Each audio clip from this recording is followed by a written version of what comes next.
because it's been a while. Good evening, everyone. We are so excited and delighted to be here today. I know we have been gone for a few months, but we're back and we're back with a bang. So guys, remember what I need you to do is to share this live, invite your friends, invite your families, because the guest that we have today, she's a powerful woman of God. She's a great counselor. You hear her story, it's going to give you life.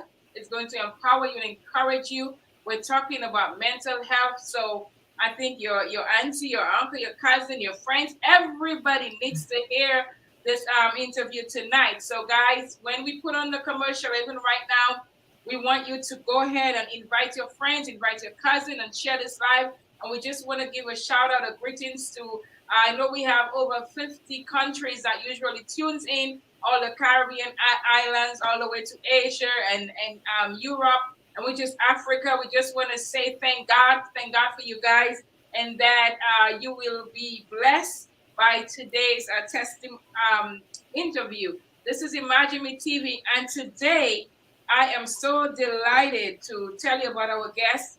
I'm going to read her bio, and after we read her bio, we're going to go into a commercial break, and then she'll be right on.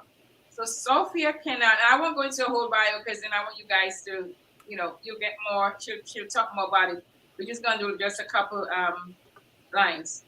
She is a certified rehabilitation counselor, certified clinical trauma professional, a licensed professional counselor, and life coach. She's also licensed to teach several drug and alcohol, DWI intervention, and tobacco educational courses for adults and minors in the state of Texas. I got family in Texas. Sophia Cannon is the founder and clinical director of 92 Reason. Guys, you want to hear about that 92 Reason, a counseling practice and institution for offender education. Like I said, I'm not going to read everything because we're going to talk about her bio. And even after she talks, I know you guys are going to want to get in touch with her. So we're going to jump right into the commercial break, and we will be back. So don't go away.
And we are live.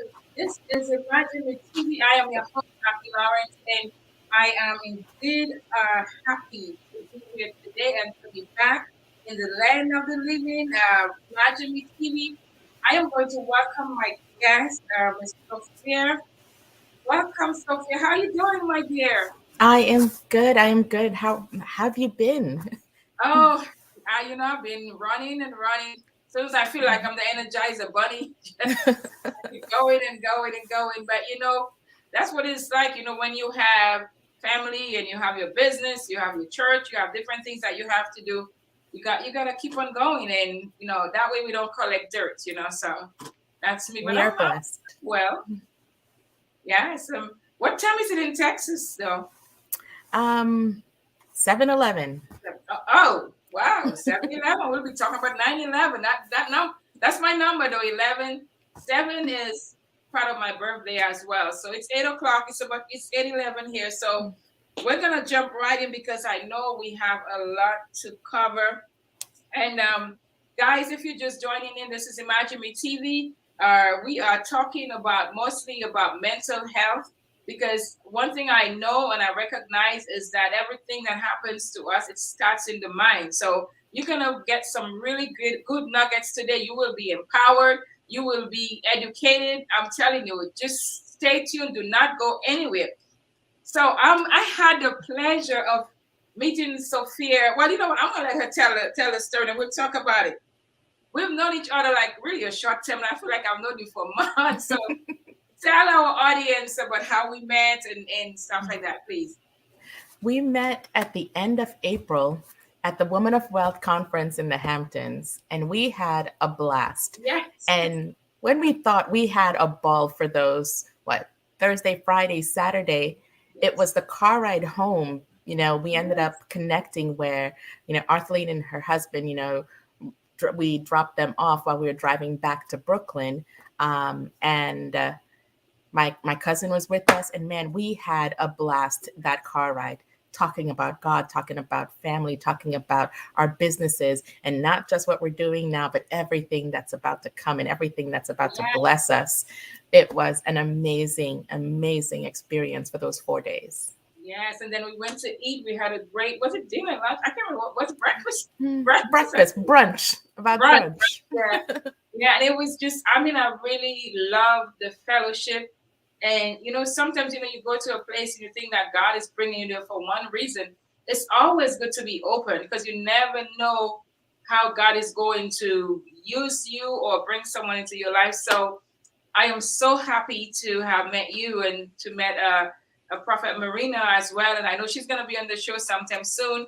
And I know there are things that, even with the things that we talk about, and God put us at the right table, because Yes. when you're in mental health, I'm a life coach as well, and I work with abused women and underprivileged youth, and my husband being a naturopath in Marina, and we all just quit. So, I'm so thankful to God. And I know later on we'll tell the audience some of the things that we have in store and some of the things that we're going to do. But I'm gonna jump right into the other question. You say you wear a lot of hats, mom, an amazing wife, an entrepreneur, and still you make time for friends, an extended family, and how you do it. I mean, when I was talking to you, I was like, whoa, just tell how you do it, my dear. And then Well, there's a big smile on your face. but it's not always with a big smile. It starts off with "Rrr," and then it goes into, you know what, but I'm not a "Rrr" person all the time. Mhm. And we go ahead and we bring the grace with it. Yeah. But I was really stressed, trying to work within a 24-hour period, trying to do all the things that needed to be done. Then one day it just kind of hit me, and I'm like, 24 hours was a mad-made constraint, and I didn't want to be confined by that anymore. And I'm like, okay, God is going to make time for everything that has to be done, that needs to be done, that will be done, and He wants to be done. And it just started happening. I stopped thinking about the time and just focused on what I was doing, and it happened. But when it comes to extended family and friends, now that's a different story. I can't take credit for that at all. I have the most amazing family and friends who will Wow. send me a message and say, Sophia, dinner, this is the restaurant, this is the time, I'll see you then. And it's I'm three moving. months Me and my husband, we're moving. three Wow. months past my birthday, and we forgot because I was so busy around the holiday time. And they're not going to forget my birthday, so I showed up.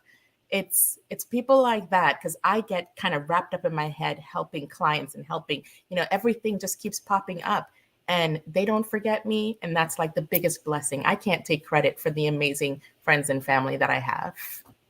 That's amazing. Though. I think that's something that needs to be copied. Maybe you need to talk to your friends and family. So you know what? How can we teach other people? But that is really amazing.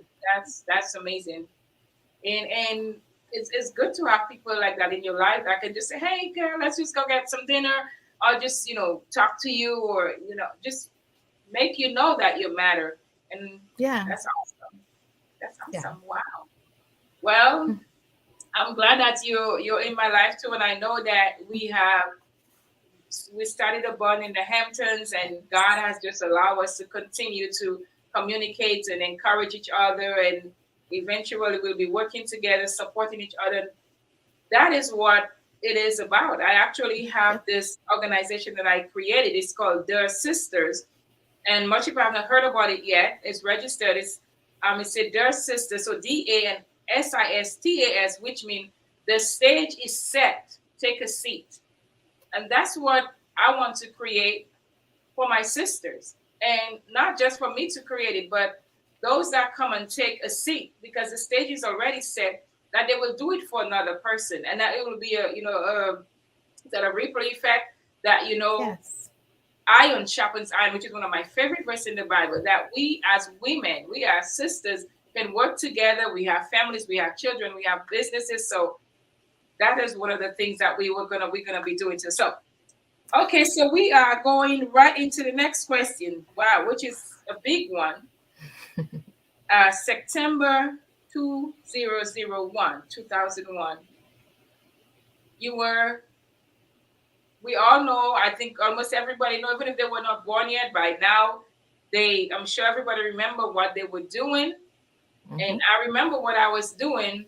I actually was babysitting. And I had like three babies at the house, because after I had my son is 22 years old. After I had him, then it was like too expensive to put three children in daycare. So I'm like, I'm just gonna do a daycare at my house. So that when that happened and we start getting the news, and one of the parents called me, and I mean, for the rest of the day, well, everybody had to come take their kids because no one could function. Yeah. But you were in New York at the World Trade Center when your building got hit, 92nd floors. Wow. I want you to just take as much time as you want and just, tell us even from the beginning. You started your day, you got to work, and your day end. Just tell us about it. Just give us a story, because I know I would hear and see the stories and I couldn't even imagine. So the floor is yours, my dear. Thank you. It is. It is an incredible story, and to be honest, I don't even know if I do it complete justice, because sometimes when something is like yours and you see it all the time and you hear it all the time, sometimes it's not that we don't value it, it's just that it's ours. um well, at the time, on September 11th, 2001, I was 18. I was just a few months shy of 19. I was 6.5 months pregnant. I was working at Aon on the 92nd floor of 2 World Trade Center. And I normally late for work. My mom and I used to travel to work together every morning. And it would either be, hey, did we leave the iron on? Did we leave the curling iron on? So we'd be taking the bus back to make sure we checked so we don't burn down the house, and, catch the other bus, getting to work between 9:15-ish, 9:20-ish. But that morning on 9/11, got in the train, and my mom goes, "Hey, you're gonna get there early today. You're gonna get there right at 8:45. You should be getting to your desk at 8:45." And she got off at her stop. My stop was coming up next, and I loved getting off at the Cortland exit, because I get to cross the street and walk through the plaza in order to go into the building. And it was just it was a routine to grasp the fullness of the buildings. The buildings were just magnificent. I remember going to visit to see the buildings itself way before I even dreamed of working there, and just being stupefied by the grandeur of it all. And when I got a chance to work there every day, I wanted to see the buildings itself. When I crossed in, I could have gotten off at the train station underneath the building and come up to go inside, but I wanted to see the buildings every day. And that morning was a beautiful morning, a little bit of a crisp breeze from, this September air, bright blue skies. The farmer's market was setting up. I remember being so excited and saying, I'm not going to eat the mac and cheese that I brought for lunch. I'm going to come back down and get some apple cider donuts. And went into the building, got my badge because I was still a temp worker at the time. So every morning I went in, I got a new badge. And that's why the badge that I have, it shows 92nd floor Aeon, and it has the date on it. It's September 11th, 2001. Um, got my badge, went into the elevator. So the elevator is actually split when you have to go to the very high floors. So I went up to the 78th floor and crossed over the second set of elevators and went up to the 92nd floor where I was. And I remember getting out of the elevator, turning left. And there's a reception desk in front of me. There were people standing in front of the reception desk going towards the stairwell. And there was a little bit of window to the left of the receptionist desk where I could see just paper floating and floating and floating. And Tower One had just paper coming from it, which didn't make any sense. And it reminded me of the night before, September 10th. I normally met my mom after work every day, and then we would take the train or a cab home together. And when we were walking past one New York plaza, I saw just a piece of white paper, just one single piece of white paper on the plaza by itself, nothing else, just pick up and just start rocking in the breeze and going higher and higher in front of the building. And I remember just like watching it going up and walking at the same time and, bending my head to see like, where is one piece of paper? Like, where is it going? And almost fell into the subway station. My mom had to pull my hair, like, get back here to keep me from just kind of tumbling in. So when I got in that morning and I saw the paper just kind of drifting from Tower One, I think it sent me into a trance because it was just, I saw this last night, but it's like my brain just was trying to connect the pieces. And next thing I knew, my boss, Patrice Paz, she was in my face yelling, Sophia, Sophia. And it kind of woke me up. And she's just like, go, just go to the stairwell, go to the stairwell, go with Brian, and just keep going. And I turned around because I was the last person in that line that she told me to go. And I didn't see her behind me. And I turned around like, Patrice, where are you going? Saw her getting ready to turn the corner. And she's just like, if you were just getting off the elevator, that means that other people might be on the floor in other elevators. So she has to go check the floor one more time because she's the fire marshal on the floor. And I just stood in the back of the line and waited to go in. The next morning, I remember watching the news, and that's when they started having like the pictures of people's faces on the fence at the church outside the towers. And Patrice was one of the first faces that I saw on there. She never made it out of the towers that day.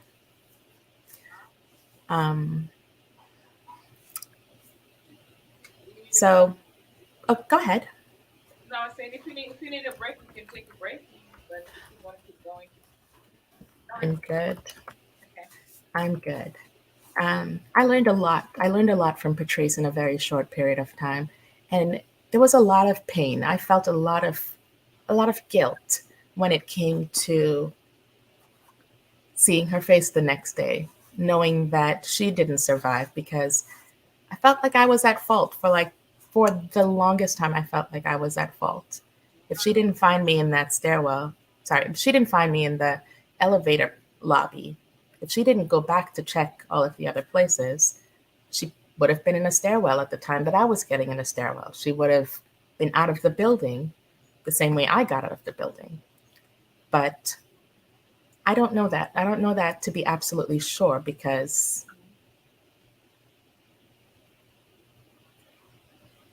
of the story that I will continue to tell you. Yes. Because Yes. I didn't just get in the stairwell and kept going to get out. Um, when I made it in the stairwell before, going down a full flight, You said you um, were 6.5 months pregnant at that time, right? I was 6.5 months Wow. pregnant. Um, as I got in the stairwell, the person who I got in the stairwell with, kind of, she was just right in front of me to the left. I was on the step right behind her. Her name was Rhonda. She told me her name, and she said she was working out the night before, so having to go down 92 flights was going to be tough for her because she was still so sore from working out the night before. Started telling me about her kids.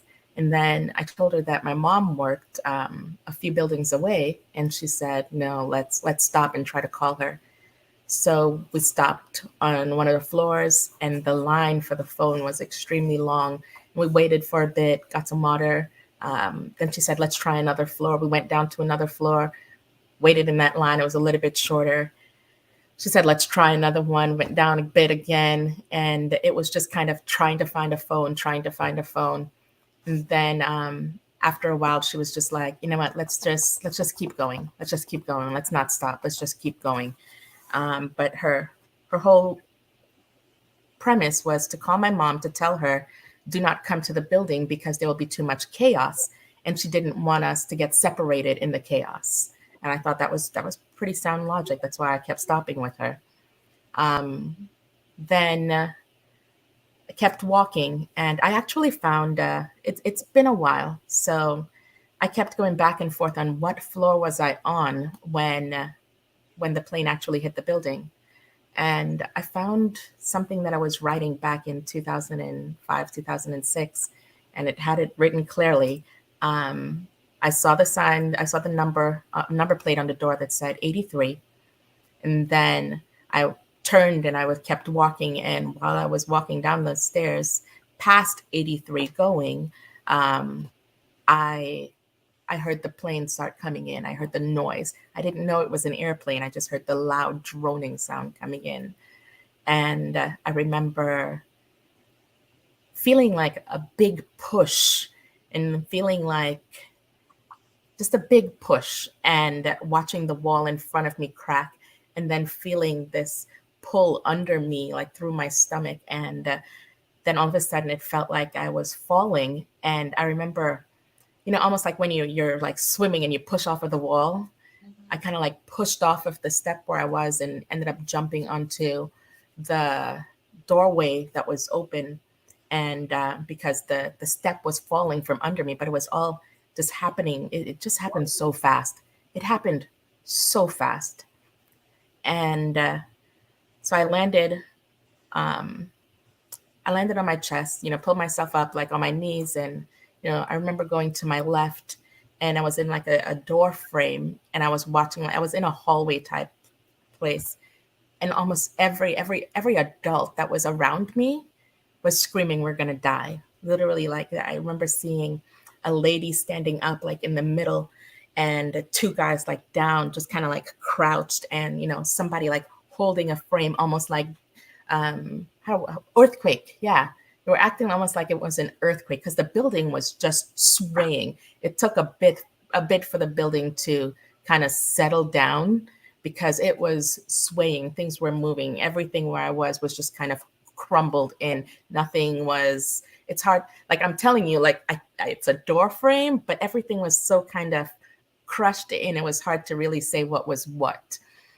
And literally everybody, every adult around me, because I consider myself to be a child at that time still, every adult around me was screaming, "We're going to die." And I remember just being angry. I remember being absolutely angry. And the biggest thing that came out of my mouth was the only thing that came out of my mouth was, "Mm, I'm not going to die. I never had to study for a test, and God helped me pass. So I'm not going to die. And He's going to help me see my unborn son. So I'm not going to die." And I went to the right and just kept looking. I was opening every door I could find until I found a stairwell. I found a stairwell, went back, and was yelling at everybody, "There's a stairwell. We got to go. We got to go. There's a stairwell." And people were just screaming, "We're going to die." And I didn't wait. I went. I went into the stairwell. And I remember that was my first time starting to run because the stairwell was just kind of so tiny. And it wasn't a lot of people. And then some more people started getting in. And I remember meeting a lady. I don't remember her name. She was just a older lady, and she started telling me a little bit. She stopped. She stopped and didn't keep walking, and I stopped with her. Like, "Are you okay? Are you gonna keep walking?" And she told me, she was like, no, the last time this happened in 93, she went all the way down and then they had to come all the way back up. And I'm like, what do you mean? What happened in 93? That's when she told me about the previous bombing, which was absolute news to me. And I remember staying there with her, and I would go onto the floor and get little styrofoam cups of water and ice to keep both of us cool because it was, getting pretty hot and smoky. And she would just tell me about her kids. And, well, her daughter was on drugs, and she had some kids, and she was taking care of her grandkids. And she's telling me this whole story about them. And I just stayed with her until this man and woman came out from on the floor, and they just looked at me and they were like, you got to go. You're pregnant. And I'm like, I'm wearing a girdle. My mom makes me wear a girdle. You can't tell that I'm pregnant. And she was just like, you have to go. You're pregnant. And I was like, okay, okay, okay. But you promise you're going to stay with her. And she was like, yeah, we promise we're going to stay with her. So both of them, I remember both of them staying with her, and they took the cup from me, and I started going down, and there was a lot more room, and I started kind of picking up pace and running a little bit down the steps until there was this elderly person in front of me with a handbag, a big handbag. And I remember thinking, am I gonna push past her, because I gotta go. They kind of amped me up. They're like, you gotta get out of here. It's getting hot. It's getting smoky. You gotta get out of here. You're pregnant. And I'm like, I cannot push past an elderly person. It's not me. And I remember just kind of slowing down because I was in a rush, and I just slowed down and started walking behind her. And then I said, do you smell that? Do you smell it? It smells like roses. And then she turned around and she looked at me, and she was so angry. And she was just like, don't you ever say that. Don't you ever say that. Because only the gates of heaven will ever smell so sweet. Don't you ever say that. And in my head, and I'm like, okay, but we gotta keep walking. And then I don't remember much after that. I remember there are like bits and pieces that come back after that. The biggest thing that I remember after that was saying, third floor, we're almost out of here. And when I said third floor, we're almost out of here, I woke myself up. My voice woke myself up. And then I remember like watching the people around me, and their hair were fused together, and they had a lot of burns. There was one person, they had like a really big gash on their arm, and you could see like if they let go of it, the vein was kind of like spewing a bit, and they kept trying to hold it. And I remember thinking, how did I get with this group of people? This is not the group of people that I started with, right? Um, and when we get to the third floor, that's when you can see the big the big windows at the base of the towers, where you can see the what is it, the plaza level. And that's when I started seeing more paper debris, and like this huge engine type something where it used to have like a globe. And it was just really confusing. It looked like I was in the middle of a war zone. Nothing made sense. But from that level, we had to get into a stairwell to go, a short staircase to go down to the concourse level where the stores are. And when we got to the base of that stairwell, that's when I started remembering seeing a lot more firemen going up past me. And there were some police officers trying to break there was a police officer, female police officer. She was trying to break a turnstile with a fire extinguisher so we can go faster, because there were turnstiles at the end of the stairwell, at that staircase. So we're going just one at a time through the turnstile. And we were running through the stores to get out.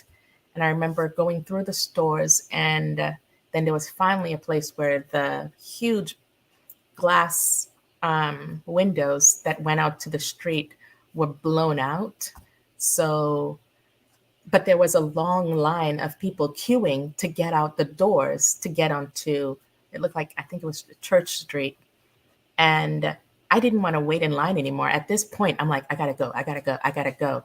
So I decided to go through one of those windows that were blown out and climb over the debris so I can get onto the street. It was a great idea. I thought it was a great idea. And I remember I started climbing, and no matter how much I was climbing, I just kept kind of sinking back into it.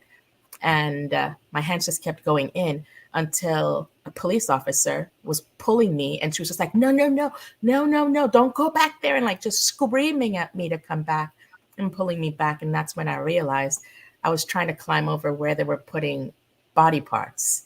It looked like debris to me, but it was body parts. So she pulled me up and kind of led me over to the front of the line from the outside of the window, since I wasn't in the building anymore. And then she showed me how to get onto Church Street. And where I exited, it was the back of a church, and I could see the cemetery. I remember getting to the side of the cemetery towards facing Broadway. And that's when I saw Rhonda again. And Rhonda's like, okay, Sophie, she's going to go down Broadway. I'm going to go, I need to go get my mom.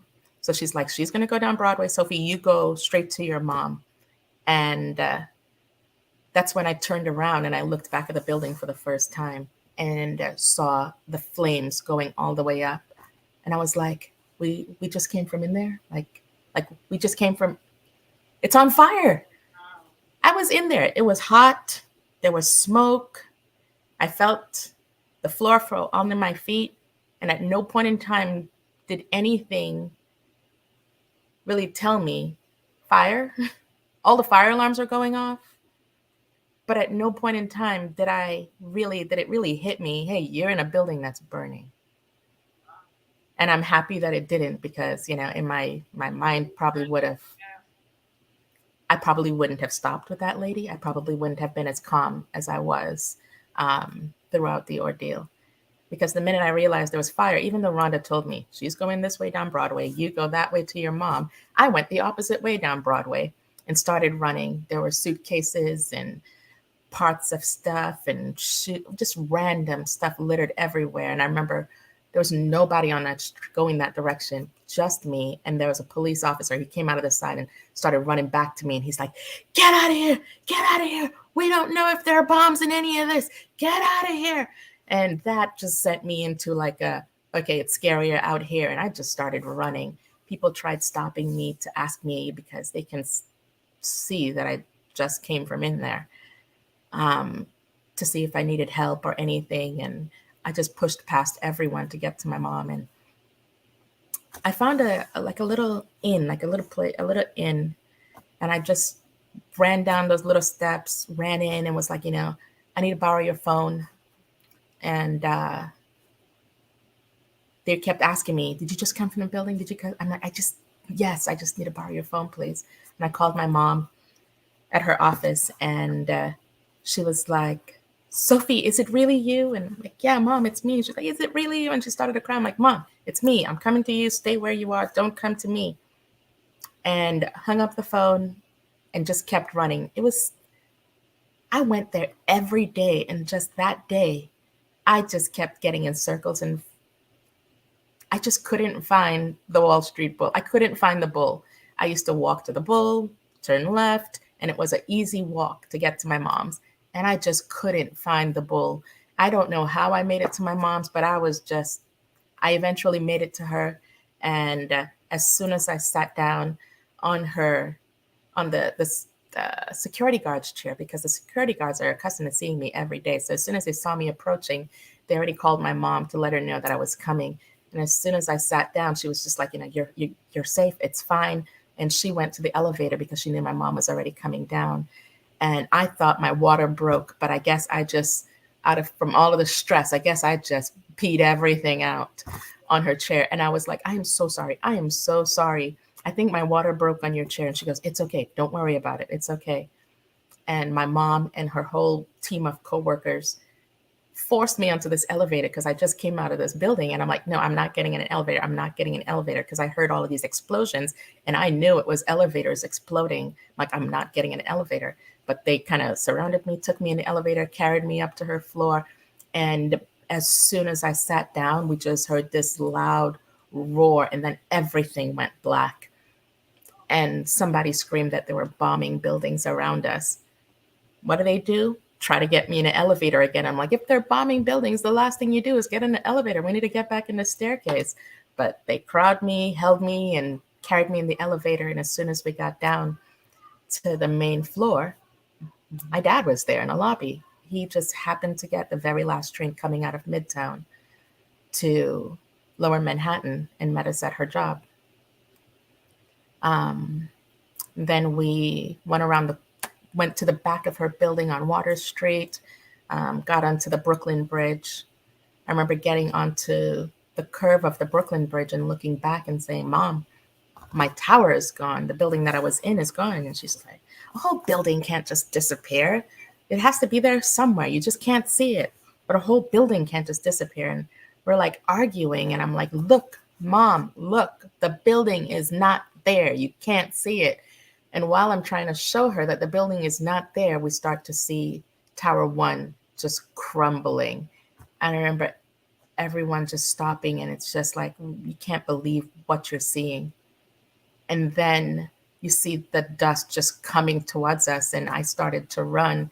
And she grabbed my hair, and she's just like, no, we don't want to get lost. And I'm like, well, take your shoes off. Because she was wearing like these 6-inch heels. I'm like, take your shoes off. And she's like, I can't run in these. I'm like, no, we need to run. She refused to take her shoes off. So we had to slowly walk through this cloud of dust. And being back in New York, again with you guys at the end of April, decided to go visit my aunts there.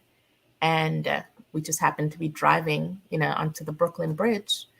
And I remember when the dust started to clear, where we could finally see, we were close to the hospital.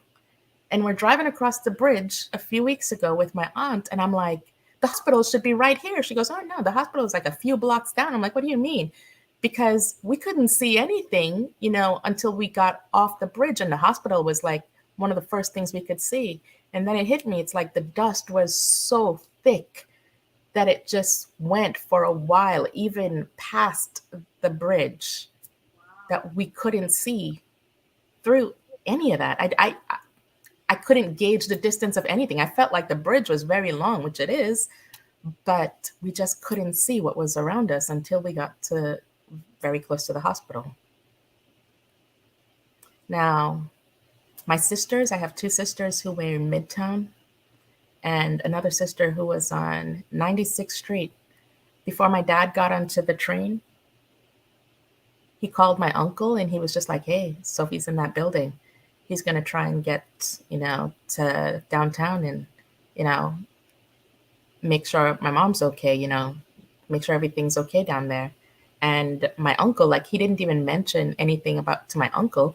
I asked him afterwards. And my uncle said he just started walking all the way up to 96th Street, got my sister because she was very young at the time. And I think she was about 12 or 13. And got her and started walking back to the house in Brooklyn. My 2 sisters who were in Midtown, they're a little bit older. They were able to stay together, but they didn't make it home until it was almost dark, until about 7:30 that day. It was a long day. It was a very, very long day.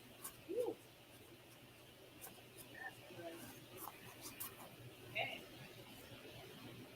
I mean, and there you are. It's like, what, 20 years later? This year is going to be 21. Yeah, 21. I mean, how did you? Wow. You know what? We're going to take a quick break because that is a lot. And wow. And when we come back, we're going to just talk just a little bit more. We're just going to go into a quick commercial break and we'll be right back.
TV. And if you're just tuning in, I am speaking with Sophia Cannon over there in Texas, and she is a survivor of 9/11.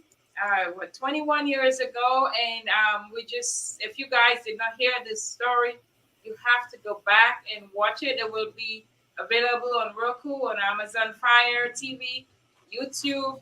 You have to hear the story because I know, and while as we should continue speaking, we will hear how that was just God, the plan that God had for her life. So we are back, and I want to ask you the question that's like, how have you moved on from there? Because I mean, just hearing your story, I know ooh, that's a lot. But how have you moved on from that day? Just I know you might not be able to get into a lot of stuff, but Yeah. if we have to bring you back on, we'll bring you back on. But yeah, just Yes. talk to us.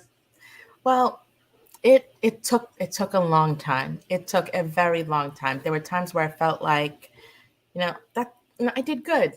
I'm a survivor, but the majority of it, I couldn't hear the word survivor. I can't tell you how many people told me they're like, "This is a miracle. You're a survivor. This is, God's grace." And I was hurt. I was broken by that experience, and I wasn't a survivor. I was a victim for the majority of those years. And it honestly, it was last year, October. My cousin Marina from Houston, she wanted to come to town. She was going to a conference here. And I was like, great, we've got the room, come stay. And she decided, she was like, no, come with me. And while I was there, Apostle Eckhart, put his hands on me. And also, what I didn't know, when I walked in, I remember him, like within like 15 minutes of me being in there, he said, he wants to pray for double mindedness. He actually stopped the music and started to pray for double mindedness and started to pray for cancer. And while he was praying for double mindedness and cancer, I remember being like, oh, yeah, somebody in here might be afflicted. And I was praying hard to help whoever it was with double mindedness and cancer. And that was my first time hearing double mindedness. And I'm a counselor, just never heard that terminology before. And it was a few days after that I got a call from my OB saying, you need to come in and we need to schedule an appointment ASAP because we found, very bad cervical cancer. And within like 2 days, I was in an operating room. And Marina and all of this experience that she literally began a movement in my head. And her and Apostle Eckhart together help break that double mindedness, help break that victim mentality, help break a lot of the depression, the anxiety, and everything that was plaguing me, where it was hard for me to do and feel like I was me again. And here I am finally, after after 20 years of everything, I can talk to you about my story. I can talk to you about what happened. I've been helping people through this and learning more about about God's mercy, God's love, and how to share that. But Marina and Apostle Eckhart spiraled that, and now Pastor Eben Connor of Word of Truth Family Church, man, he's an amazing teacher. Started going to church there January of this year, and the things that I've learned and put together, like learning the power of your words and how to trigger this. I have been a counselor, but now I know how these things work. I know how to change your mind, to change your life, and take control of your brain and actually let your brain work for you and with you and not be your enemy and not keep you back from accomplishing the things that you want to do. Wow, that is awesome. And we want to thank God for Marina Yes. and Apostle Eckhart. And I just found out about him this year as well. Someone had a friend of mine that sent me one of the prayers because I was going through some stuff and it's like play this in the house where you're living, because and then you mentioned, I was like, yeah, I heard that name before. But I met Marina, and I know we're gonna have on this show next time. I can't wait to come to Texas so we can hang out because I mean we had so much fun. But I'm so thankful that you that I met you, because even myself dealing with youth and other people with mental issues. And a lot of times, I went through it too. And sometimes there's still days that I get, and I'm not afraid to say, I get depressed and I don't stay there. I get a little anxiety, but there are times like this, sometimes I was like, I don't want to get out of this bed. And, you know, it really starts in our mind. And I Hmm. know that you will help a lot of people. And I'm so thankful to God for you. And then I know you're doing great work, because we've talked about some stuff before, and you're doing amazing work. And this is the 20 years ago or 15 years ago when someone would say to you, that God had a plan for your life. Like you said, you couldn't understand that, because of what you were walking through. But I truly believe now, even when you will know how to help someone that is walking through this, I will tell someone else, no, that you don't need to say that to her, because they may not understand it, So this is so amazing to be able to go through all of this, and now you're helping other people. In Wow, this is awesome. It is an amazing gift. It is an amazing gift. I don't know. I was going to be an architect. Oh, I have a bachelor's degree in architecture. And even becoming a counselor, I fought it. I fought it hard because I was selfish. I was very selfish. I wanted to learn how to fix myself. I wanted to fix everything that was plaguing me. And when I wanted to heal so badly. And when I went to school, I had to learn. I did pre-med for a bit so I can understand the brain and the body and how that system worked. And then I went and I studied at UT Southwestern in their clinical rehab program because it merged a little bit of the teaching of the mind and the brain and the body and how to rehabilitate someone from a form of not being able to do things the way they normally would. And I'm like, that's what I need. I need to figure out how to rehabilitate myself. And I got it accepted into the program where there were only 10 people accepted that year. And I learned, and when they kept telling me, they were like, Sophie, you have very good rapport with the clients. You should really be a counselor. You can sign up for it afterwards. I'm like, not interested, but thank you. I appreciate it. And they kept asking and asking. And it wasn't until I saw the building that we had to send the application, the address was 333, whatever, in Austin. And I'm like, oh, wait, that's my number. God sent it to me in a dream a long time ago. Guess what? I'm signing up to be a counselor. It's not my choice. God said it. wow, And awesome. Oh, here I am. I wouldn't want to do anything else. and I mean, your bio is glowing. The work that you have done. Can you believe our time is like pretty much gone, and we literally had 3 questions.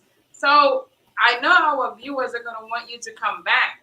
And so are you gonna be available to come back?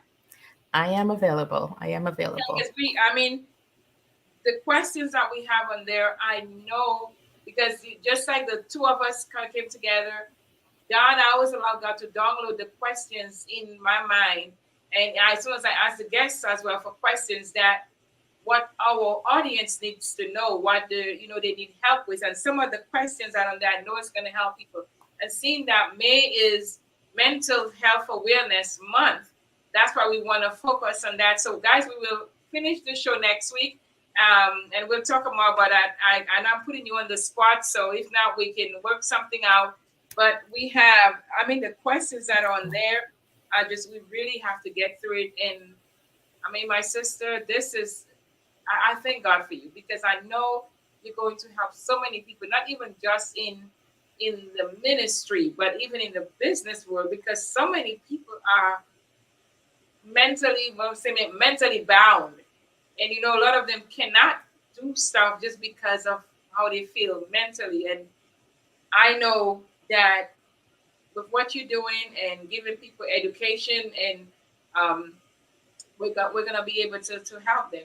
So we're gonna go into another quick break, and when we come back, Sophia's just gonna, maybe you can, in case someone wants to get in touch with you and they may have a question before you come back, we will give like a short closing statement. But we know you're gonna come back. So Yeah. guys, one of the things that I am working on, and we'll have like a really short clip about it, and you know that when God has a call on your life, that no matter what you go through, if you say yes to God, if you trust God, He's gonna make a way for you. Right there, I have sitting right there, five of my books. Never would I have thought that I would have written five books, and now I'm working on a sixth one, which is gonna be out in June. And that one actually has to do with the mind. So I might be coming at you, Sophia, because I for me, when I write these books, it's to help people. The last one I wrote is self. Let's start my self-love journal for today's businesswoman, and it pretty much just you have spaces in there you can write about your day. There's just small quotes. It doesn't take a whole lot. Sometimes just two words is enough. You know, Mhm. so we have this book there, and I think I have a quick commercial that can tell you guys a little bit more about it. Did you know that Arthur Lawrence had written five books and now she's working on the sixth? Guys, these books are empowering, they're encouraging, they're uplifting, and they are all available on Amazon.com. So go ahead, get your copy today. Look up Arthur Lawrence books on Amazon.com. Yes, and I give God all the praise because when the word of God say, "For I know the plans I have for you, plans to prosper you, plans to give you a future and a hope that really I mean, it's true if we can take it literally. And the book that's called Rising Through Life Struggles and Challenges, I am qualified and approved by God. This one really talked about my life, and on there it says abuse, loss, poor self image, failure, hurt, fear. But you see, I'm rising, and even going through all of these things, God still used me and is still using me. So I don't anyone that's listening today, no matter what you've been through, what know that God has a plan for you. So Sophia, we she will be back because we have some stuff on there that we have to cover. Um, so just however God leads you to speak a word or something, just go ahead. The floor is yours right now. So just go ahead, my dear. One of the biggest things that I teach I teach everyone that I come in contact with, it's to trust yourself.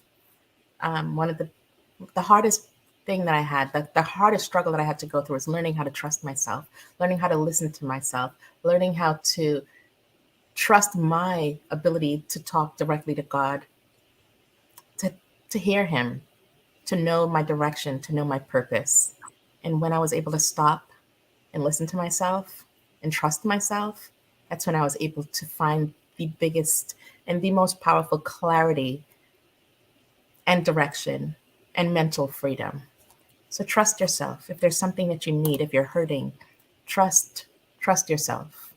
Nobody knows you better than you. Wow, that is awesome. Even as we were saying that, I'm like, you know what? Maybe that's what we go in the next segment. We're gonna put it on trust yourself. Today we were talking about a journey, so we're gonna keep that in mind. Trust yourself, and maybe we might have some pointers to show them how to do that and stuff like that. So I really want to say thank you very much, and I'm looking forward to continuing this conversation. And guys, for everyone that is on here, make sure you share this clip or this show, share it with whoever you can find because it is empowering and uplifting. When you come back and you hear all that she has accomplished, even going through such an ordeal, and the people that she's helping, you're going to just say, you know what? If she can do it, I can do it. So once again, I have been speaking with Sophia Cannon, and she's a mental health specialist. She's a counselor. She's all the way out there in Texas. She'll be back on the show for us to finish the conversation. May is Mental Health Month. Remember, trust yourself. Check your people, check your friends, your cousin. See how people are doing to know. Let them know that you care. Okay, so you may not hear from someone for a while. Don't wait for them to call you. And I have to do it. Just send them a text, send them an email. And I am just all of this. I have to go and process it because I was like, wow, I didn't know all of that. And my sister, I'm just so thankful to you. And I thank God for you. And to everyone we with us all over the world that is watching this show, we want to say thank you for choosing Imagine Me TV. God bless you and have a wonderful week.